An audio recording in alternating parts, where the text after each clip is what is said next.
Hop, birinchi ekilgan yerlarni topib olish kerak. Birinchi ish 8 dan 3 qo'shilgan 6 dan 1. 6 bilan 8 ga umumiy mahraj.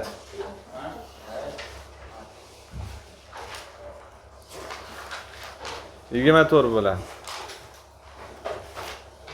9 qo'shilgan 4. 13 taqsim 24 bo'ldi. Qolgan yer topamiz. Qolgan yer topish uchun 1 dan ayirib olamiz. 13 taqsim 24. 11 taqsim 24 qoldi.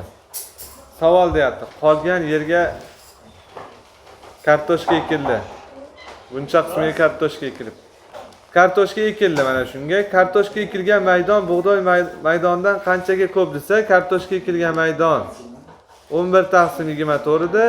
Bug'doy ekilgan maydon 3 taqsim 8 edi. Ayirish uchun buni 3 ga ko'paytiraman. 11 ayrilgan 9 taqsim 24.